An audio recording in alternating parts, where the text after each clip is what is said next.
अगर एक बात मैं आपसे पूछूं कि महादेव बड़े हैं या फिर अल्लाह, तो आप क्या कहेंगे? बेशक आप वही कहेंगे। अगर आप सनातनी हिंदू हैं तो महादेव को बड़ा कहेंगे कि वो सर्वशक्तिमान है, सर्वविदित है, सब जगह है।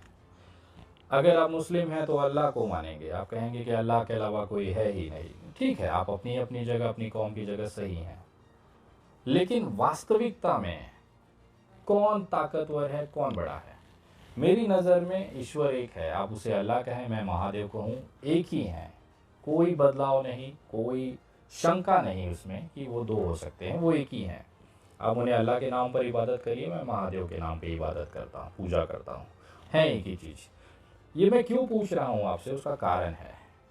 मैं अभी 2 दिन पहले गुजरात गया था, वहाँ पर एक मौलवी साहब मिले, बुज़ुर्ग मिले, उनसे कुछ बातें हुई खाने के दौरान। मैं बहुत चौंक गया, ऐसी बातें उन्होंने कह दी, मेरे अंदर से अभी भी वो जिज्ञासा बनी हुई है कि क्या वास्तविकता में यह हकीकत है जो उन्होंने कहा। उनका ये कहना था कि मेरे अल्लाह की इतनी मोहब्बत है। सुनिएगा, बहुत गौर से सुनिएगा, मौलवी साहब का कहना क्या था कि मेरे अल्लाह की इतनी ताकत है, मेरे अल्लाह की इतनी मोहब्बत है, मेरे अल्लाह की इतनी रसूख है कि चाहे तुम्हारी महादेव की विवाह की यात्रा हो, शोभा यात्रा हो, चाहे तुम्हारे रामनवमी की यात्रा हो, शोभा यात्रा हो, चाहे सरस्वती पूजा की यात्रा हो, चाहे गणपति गणेश भगवान के आगमन की या विसर्जन की यात्रा हो, चाहे और कोई तुम्हारे धार्मिक भगवानों की कोई भी यात्रा हो, बिना मेरे मस्जिद के सामने रुके जा ही नहीं सकती। मैं ये सोचा ये क्या कह रहे हैं। उन्होंने कहा, विनय, अगर पिछले 6 सालों में अगर आप कोई दौर, पूरी घटनाएं पूरे देश की अगर उठा के देखोगे, चाहे वो मध्य प्रदेश का खरगोन का हो, चाहे अभी ताज़ा पलामू का ले लीजिए, अभी आप चाहे दबांदा का ले लीजिए, उस सब में मस्जिद केंद्र में है जहाँ पर अल्लाह की इबादत की जाती है। सोचिए, हमारे सनातन भाई जब श्री राम का जो शोभा यात्रा निकालते हैं तो बड़ी अपने मगन होकर नाचते गाते प्रभु भक्ति करते हुए आगे जाते हैं, लेकिन जैसे ही मस्जिद दिखती है, उनका ये कहना था मौलवी साहब का कि जैसे ही उनको मस्जिद दिखती है उनका डीजे का आवाज़ बढ़ जाता है, यात्रा मस्जिद के सामने रुक जाती है, थम जाती है।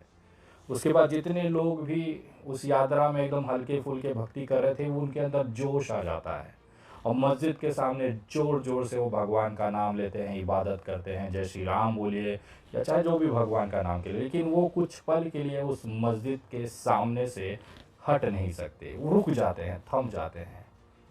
ये ताकत है मेरे अल्लाह की, ऐसा उनका कहना था। ये मोहब्बत है मेरे अल्लाह की, ये रुतबा है मेरे अल्लाह का, ये ऐसा उस मौलवी साहब का कहना था। कितनी भी बड़ी किसी भी भगवान की आपकी शोभा यात्रा हो, बिना मेरे मस्जिद के सामने माथा टेके, ऊर्जा खपाए, आप जा ही नहीं सकते हो। जब वो चीज़ें ये बता रहे थे तो मैं बहुत कंफ्यूज था कि यार मेरे सनातनी भाई तो ये करते हैं।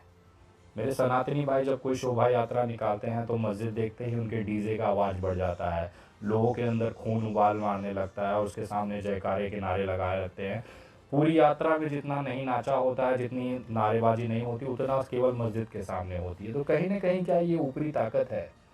क्या ये ऊपर वाला अल्लाह, महादेव या भगवान ही करा रहे हैं? मौलवी साहब का ये बात जायज़ मुझे लगता है।